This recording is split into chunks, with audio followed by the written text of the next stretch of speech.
Well, I'm Brian Tatler from Diamond Head, and we're here at Fibber Magees in Dublin, Ireland. So, there you go. We've been on tour since April. We were in Germany last weekend, funnily enough, at Storm Crusher. And yeah, tonight we're in Dublin. We got here today, set off about, I was up at 7 and we were away for 9. So it's a long day for us. It's an 18-hour day before we hit the stage. I forgot what I was going to say. You did your sound check earlier on. Are you happy with how it sounded okay. Yeah? It's okay. I mean, it's a small room. Yeah. But it's a good place to play. We played before. It's always a good crowd. We always enjoyed this place. So, you know, we know it'll go well. It'll be good. It's always a good atmosphere. It's a lovely place.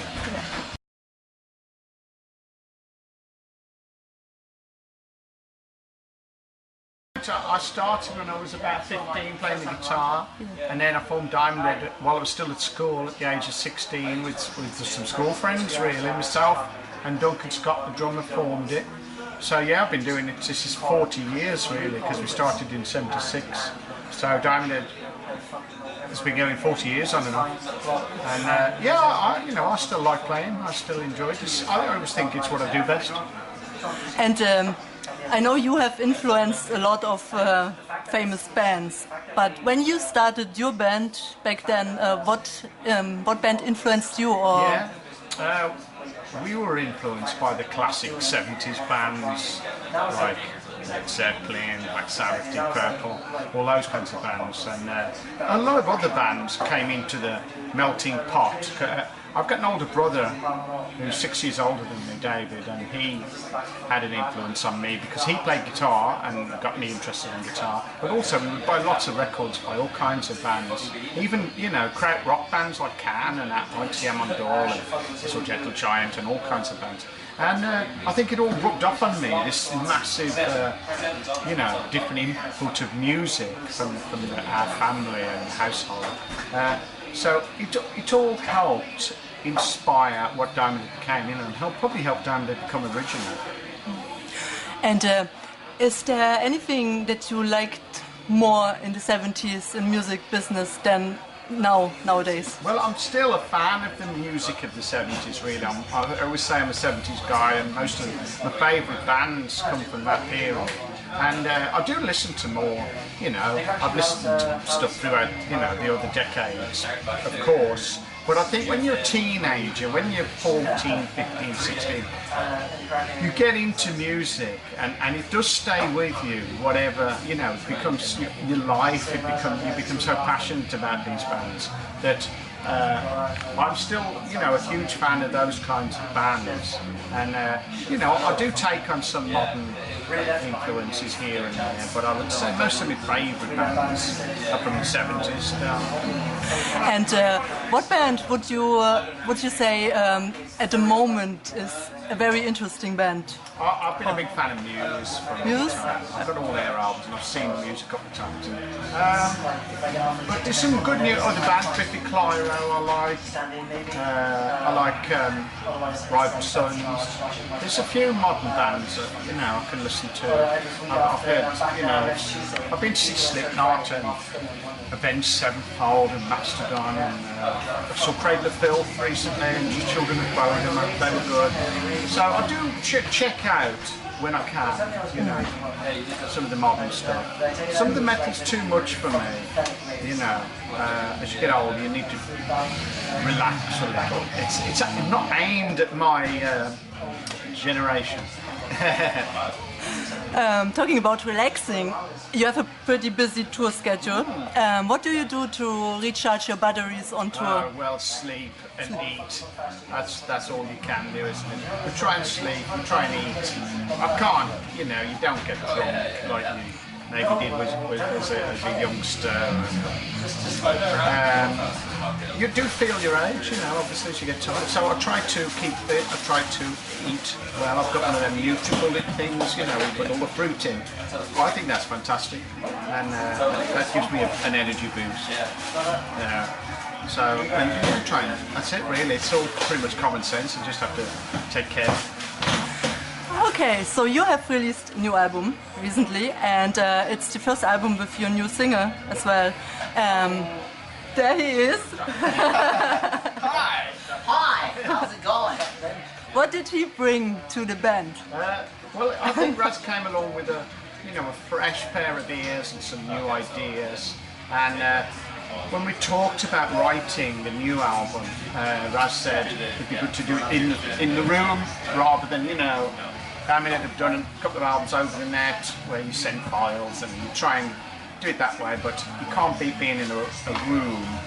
And it's something we haven't done for a long time. And it wasn't so obvious to me as it was to Raz that is the best way of working, and that's the way you're going to capture some magic. So we did that, and it did work. It definitely worked, and you could tell that the stuff was going to be good. And then, the vocals.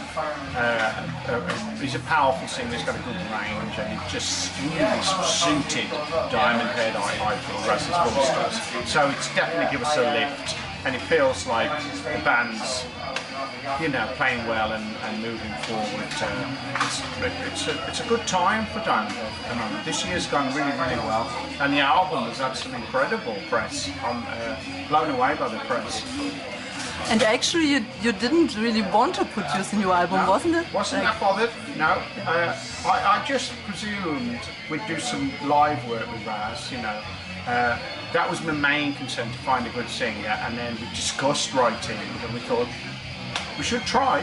We should at least try to see. And then once we started, we knew, we'll be able to get an album together. I've got a lot of music that I always write at home. For whatever reason, no particular plan, just it might come in handy one day, for something. And if you have an idea, you get it down. It's a shame to waste it. So I've got a lot of material prepared, and we were just able to select. And Raz in particular was able to select all the good stuff and say, this is very Diamond Head. This isn't, and so we went through it like that. We had this brief.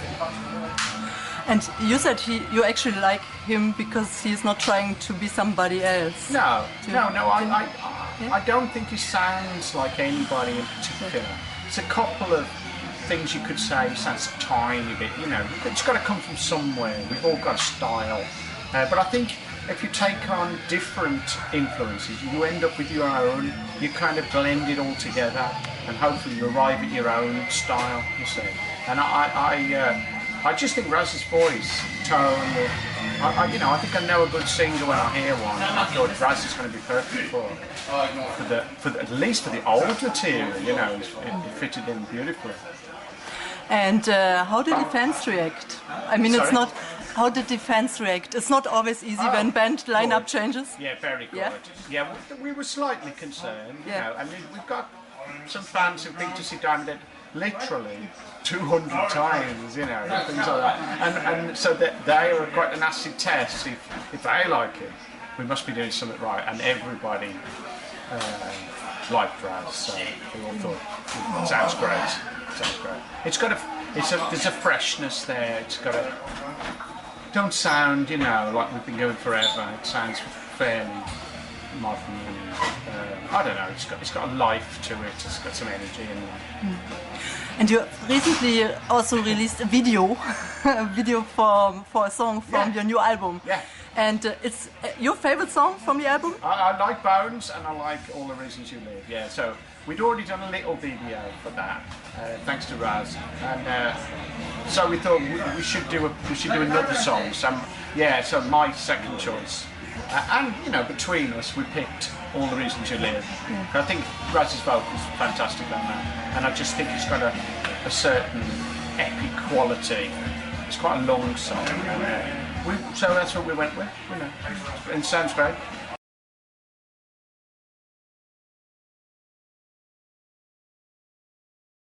We've discussed more. Yeah. So we will do. What we have to do first really is write the album. That's the main thing.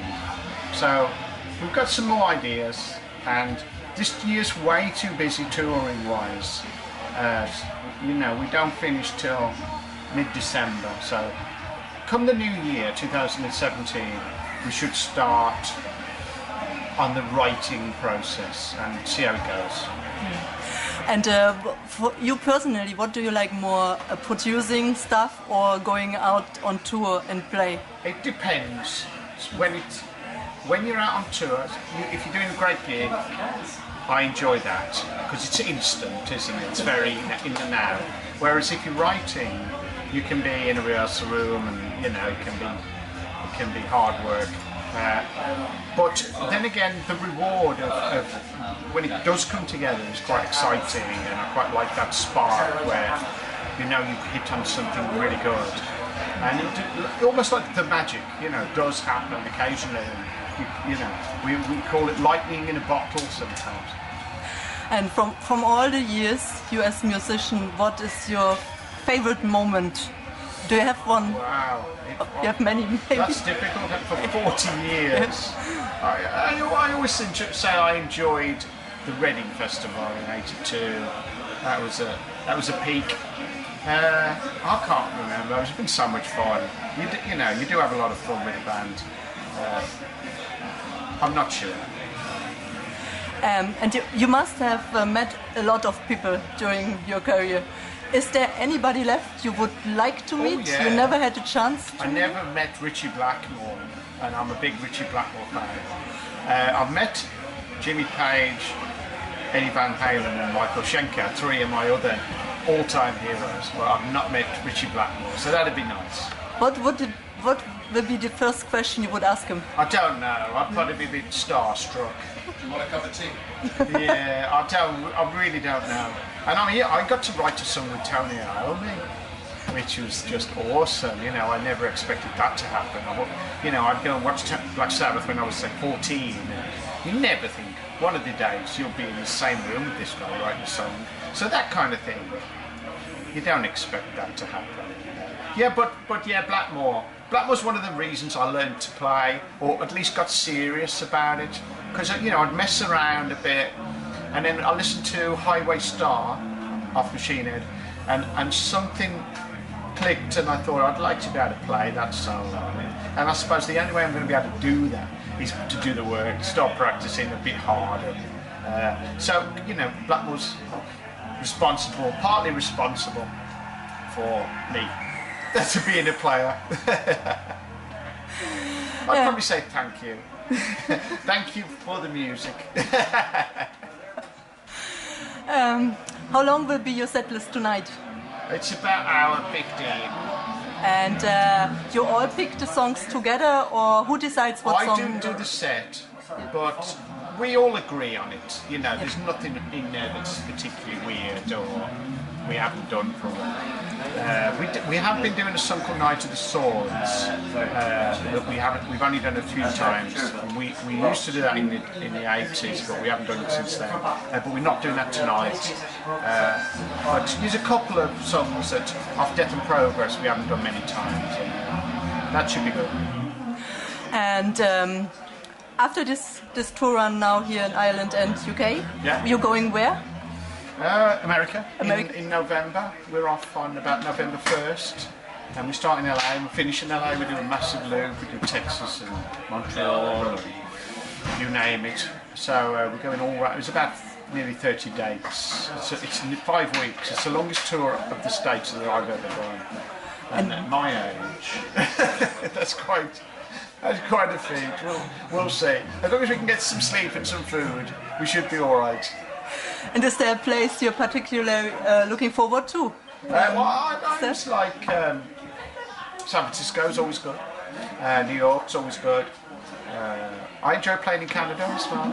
So they're all, I can't remember all the dates, but there's some great places that we've played before, and some places we haven't played. We're playing the Whiskey in LA, so that's the first. I've not done the Whiskey before. And we're doing Slims in San Francisco.